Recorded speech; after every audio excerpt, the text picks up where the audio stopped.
Kita ini sekarang timpa, ngakunya kiai, ngakunya ulama, ngakunya ustadz, tapi gumede, sombong, takabur. Semua orang harus nurut apa kata dia. Dan kerjaannya marah-marah, nyaci maki, mengklaim orang lain. Itu namanya gumede. Sebab gumede apa? Enggak takut Allah. Dia sudah menuhankan dirinya sendiri. Enggak boleh itu. Termasuk juga ada yang mengakunya singa tapi kerjaannya menyala, bahkan mengancam umat, mengatasnamakan ahlul bait. Nah, sekarang saya ingin lebih mengerucut lagi, apa sih sifat-sifat ahli surga? Saya itu kepengennya panjenengan ini masuk surga semua. Termasuk saya ya, saya juga masuk surga. Masa jenengan saja saya enggak? Barang-barang kita ini masuk surga. Nah, bagaimana agar kita bisa mendapatkan surga tersebut? Sifat-sifatnya, ahli surga itu tidak arogan. Ahli surga itu tidak kaku. Ahli surga itu memiliki sifat-sifat. Apa sih sifat-sifat ahli surga itu? Satu, kata Nabi, sifat ahli surga itu wajhun malih. Wajahnya manis. Bu, jenengan ini manis enggak? Pantesan kena diabetes ya. Kemanisan soalnya. Wajhun malih. Punya wajah yang manis. Wajah yang manis itu bukan karena make upnya tebal, Bu. Ada juga orang yang make upnya tebal tapi lebih mirip kuntilanak. Iya enggak, Bu, kira-kira? Ada kan? Make upnya tebal tapi kayak kuntilanak. Ada yang bedaknya tebal, celaknya ketebalan persis kayak pampir di Cina. Jadi hitam sekeliling matanya, ada juga kan? Jadi orang yang dikatakan berwajah manis itu bukan karena dia bermake up yang mewah, bukan. Orang yang berwajah manis itu adalah orang yang murah senyum. Murah senyum sama siapa saja. Ibu-ibu ini murah senyum enggak? Murah. Asal jangan senyum-senyum sendiri ya, Bu. Wajhun malih, berwajah manis. Sama suami senyum, sama tetangga senyum. Tapi jangan sama laki-laki hidung belang mata keranjang ya, Bu. Tambah gatal dia kalau disenyumin. Sama orang lain senyum. Orang Islam itu harus berwajah sumringah. Orang Islam enggak boleh berwajah galak. Orang Islam enggak boleh berwajah sangar. Apalagi kerjaannya marah-marah. Enggak boleh. Orang itu Islam itu manis. Sama saudara non-Islam juga ya, Bu, harus berwajah manis. Malah saya sering mengajarkan sama jamaah saya di lingkungan saya, kalau punya tetangga non-Islam punya pisang goreng, bagi. Bikin kolak, bagi. Dianterin. Jadi kita tunjukkan nih loh akhlaknya orang Islam. Orang Islam itu tidak sangar. Orang Islam itu bukan teroris. Tapi orang Islam itu berwajah manis, ramah. Itu ciri orang Islam. Tabassumuka fi wajhi akhika laka shadaqah. Manis wajahmu di hadapan saudaramu untukmu adalah sedekah. Makanya banyak-banyak senyum. Senyum yang paling gede pahalanya senyum sama suami, Bu. Sekali senyum pahalanya sama seperti sedekah emas sebesar gunung Uhud. Gede banget.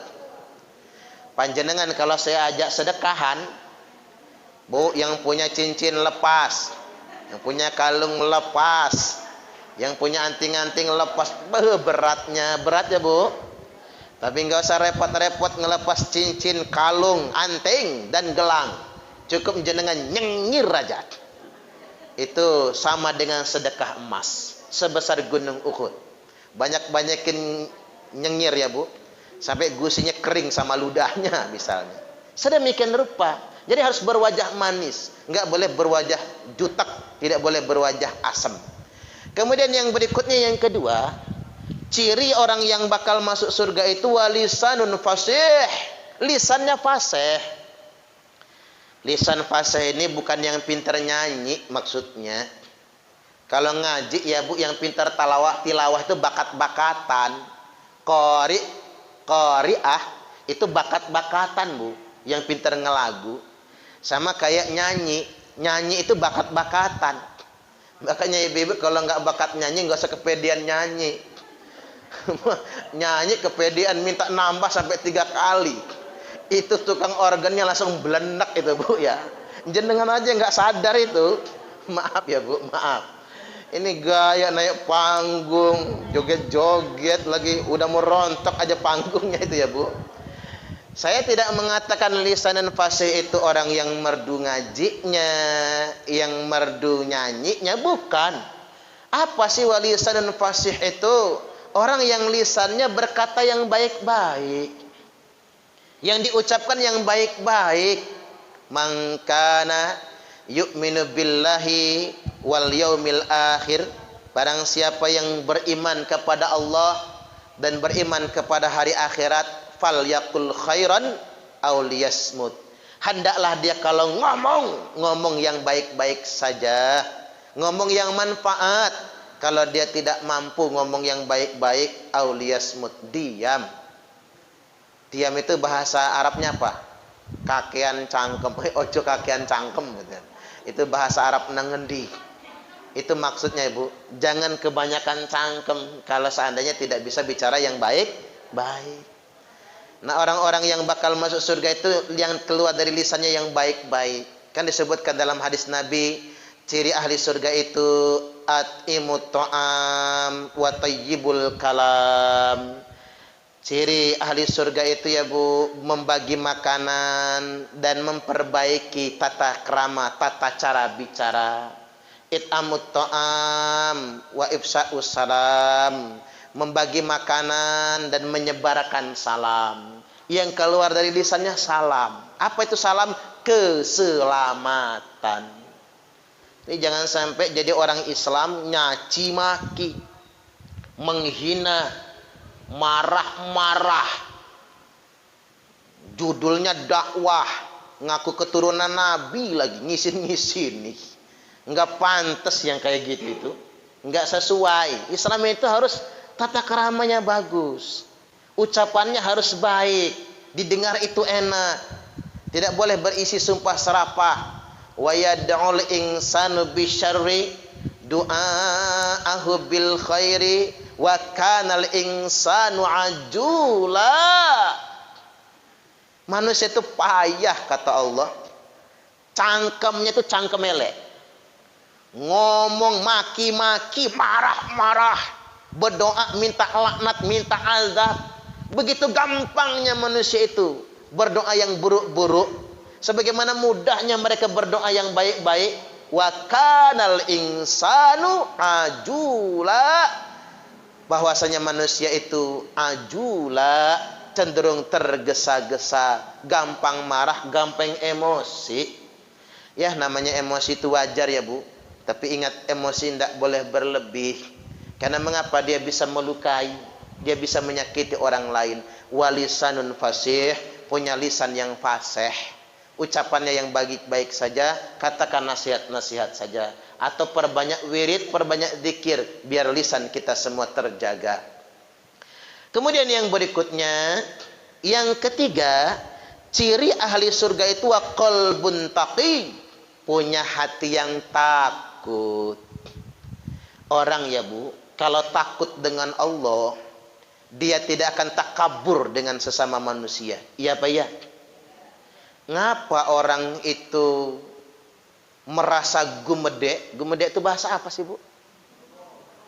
Bahasa Jaseng ya Bu ya, Jawa ya. Gumede. Ngapa orang merasa gumede? Karena dia nggak takut dengan Allah. Kaya dikit, sok kaya, gumede. Pinter dikit, gumede. Jadi ustadz dikit, gumede. Kita ini sekarang timpa, ngakunya kiai, ngakunya ulama, ngakunya ustadz, tapi gumede. Sombong, takabur. Semua orang harus nurut apa kata dia. Dan kerjaannya marah-marah, nyaci maki, mengklaim orang lain. Itu namanya gumede. Sebab gumede apa? Enggak takut Allah. Dia sudah menuhankan dirinya sendiri. Nggak boleh itu. Nuhanin diri sendiri. Nggak boleh. Kita ngomong taat pada Allah, tapi kita arogan melebihi Tuhan. Ini nggak boleh. Allah saja maha pemaaf. Lalu kita jadi gemedek, keras hati. Nggak boleh. Makanya kata Nabi, takwa itu bukan di pakaian. Innallaha la yanzuru ila suwarikum. Sesungguhnya Allah itu tidak melihat penampilan kalian, tapi at-taqwa hahuna. Takwa itu di sini. At-taqwa hahuna. Takwa itu di sini. Takwa itu di dalam dada. Takwa itu di dalam hati. Hanya Allah yang maha tahu. Makanya fala tuzakku anfusakum huwa a'lamu bimanittaqa. Janganlah kalian merasa suci dengan diri kalian sendiri, dikarenakan hanya Allah yang paling tahu siapa orang-orang yang benar-benar bertakwa. Makanya orang itu kalau benar-benar muraqabah, apa muraqabah? Sadar apa yang dikerjakannya diawasi oleh Allah. Insya Allah dia tidak akan takabur, nggak akan sombong. Jadi orang Islam juga nggak gumedek, nggak merasa paling baik sendiri. Ustadz ngomong begitu maksudnya apa? Misal ada yang nanya, begini Bu, dulu Abdurrahman bin Muljam ditetapkan masuk neraka bukan karena dia nggak sholat, rajin dia tahajud dari kita, bukan dia nggak baca Quran, dia malah hafal Quran 30 juz. Bukan dia nggak sujud, jidatnya nganti kapalan saking rajinnya sujud. Bukan dia nggak puasa, hebat dia puasa daripada kita.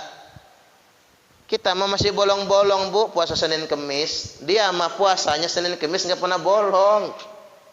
Ibadahnya lebih rajin daripada kita. Tapi mengapa dia dikatakan ahli neraka? Karena dia tidak takut pada Allah. Dia menuhankan dirinya sendiri. Karena sudah merasa soleh, sudah merasa baik, sudah merasa menjadi panitia surga. Seakan-akan sedang ngapling surga. Lalu mudah mengkafir-kafirkan orang lain, mudah menyalah-nyalahkan orang lain. Padahal soleh ya Bu, tapi karena keyakinannya yang salah. Terus nggak enak lagi Bu, apa hukuman buat mereka? Nabi katakan kilabun nar, kilabun nar. Mereka itu anjing-anjing neraka. Bahasa halusnya apa? Kiri-kiri neraka. Lebih halus lagi apa Bu? Segawon-segawon neraka. Karena ngapa? Zahirnya dia ibadah, zahirnya dia pakai jubah, zahirnya dia pakai peci, zahirnya dia sholat, tapi hatinya tidak takwa kepada Allah. Malah takabur, merasa paling baik sendiri. Makanya jangan kira ada hadis sahih ya Bu, sampai-sampai orang yang kayaknya soleh sangat malah jadi ahli neraka gara-gara takabur tadi itu. Inna ahadakum la ya'malu bi'amali ahlil jannah hatta ma yakunu bainahu wa bainaha illa zira'. Sesungguhnya ada seseorang di antara kalian yang sepanjang hidupnya mengerjakan amalan ahli surga sampai tidak ada jarak antara dirinya dengan surga kecuali tinggal sehasta. Fayasbiku alaihil kitab fayamalu bi'amali ahlin nar fayadkhuluha. Tapi sayang, ketetapan Allah mendahuluinya. Dia kerjakan amalan ahli neraka, lalu dia mati masuk neraka. Siapa? Kelompok gumedek tadi itu, kelompok takabur tadi itu. Dia merasa dialah paling Islam sendiri, dialah paling benar sendiri, dialah yang paling bertakwa sendiri. Semua orang di mata dia salah semua. Jangan. Kita ini saking rajinnya ngaji ya Bu, alhamdulillah kita semua dihindarkan dari hati-hati yang sedemikian rupa. Hati-hati yang gemedek, hati-hati yang takabur ya. Jangan sampai hati kita sedemikian rupa, itu godaan setan yang terkutuk. 3. Yang keempat ya Bu, ciri ahli surga itu, ini sudah bisa dikekerkan dari sekarang. Ya mudah-mudahan kita termasuk semua. Allahumma amin. Yang keempat, wayadun sahi. Ahli surga itu ringan tangan, suka ngebantu orang. Makanya kalimatnya wayadun sahi. Ringan tangan itu kan gak harus selalu bentuknya duit, betul nggak Bu? Kita bisa ngebantu orang dengan apa yang kita bisa. Jadi jangan sampai kita ini kehilangan kedermawanan. Makanya kadang-kadang Bu, enak tinggal di kampung daripada tinggal di kota. Orang kampung walaupun rumahnya gede geribik semua, kalau nggak punya beras tetangga pasti ngasih. Tapi kadang-kadang kalau di kota belum tentu, nggak bayar kontrakan diusir. Maaf yang bos-bos kontrakan ya, maaf kalau ada gitu ya, nggak bayar kontrakan disepak, jangan macem-macem. Nah artinya begini Bu, dengan banyak cara kita bisa meringankan beban. Bahkan ibu-ibu kan, saya lihat ada yang sakit, sholawatan, bantu. Nilainya nggak seberapa, tapi kedermawanannya yang luar biasa ya Bu. Kemudian ada yang kena musibah, kita bantu.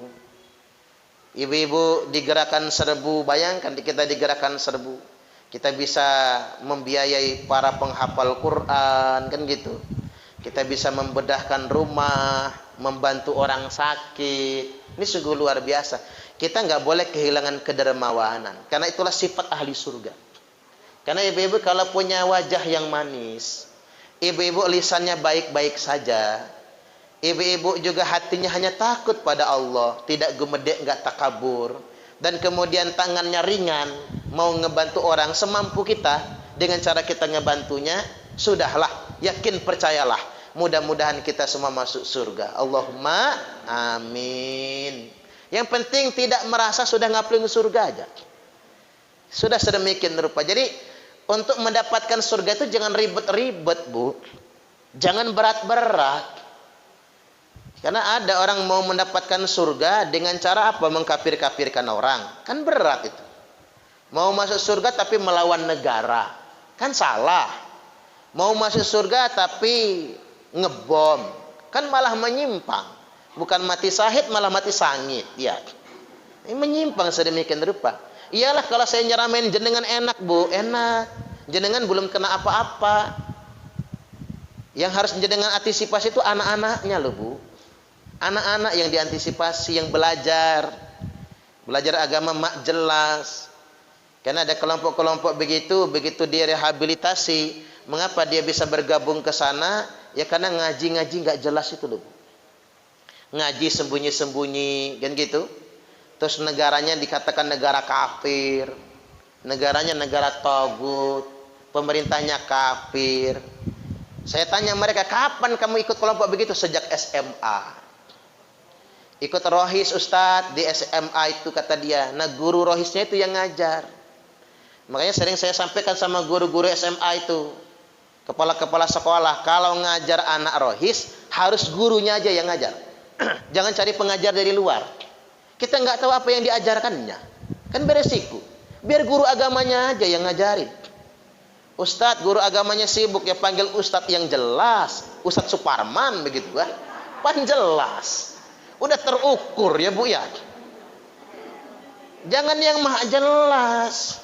Pelan-pelan diomongin negaranya kafir, hormat bendera haram, Pancasila togut. Jangan yang kayak gitu. Belajar yang salah rumit amat mau jadi orang Islam. Jadi kalau orang ngajar agama, lalu dia mengajari dengan alasan agama melawan negara sendiri, itu sudah jelas salah itu Bu. Udah jelas salah.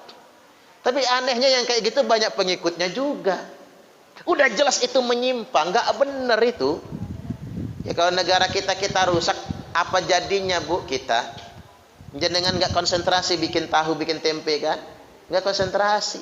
Pengajian kita dilarang, nggak konsentrasi pengajian. Tidur nggak nyenyak. Lagi buang hajat di toilet tiba-tiba jedor bom misalnya. Nggak nyaman kan? Kayak di Irak, Suriah dan lain sebagainya. Mengapa Irak, Suriah itu hancur? Karena banyak kelompok-kelompok yang mengatasnamakan agama untuk melawan negaranya sendiri. Nah, ini harus diantisipasi. Ingetin kali anak putunya, jangan ikut-ikutan pengajian yang kayak gitu. Peran orang tua mengingatkan. Ya kita nggak bisa ngontrol dia di luar kan Bu ya. Dia ngaji di mana, belajar sama siapa, wallahu a'lam bishawab.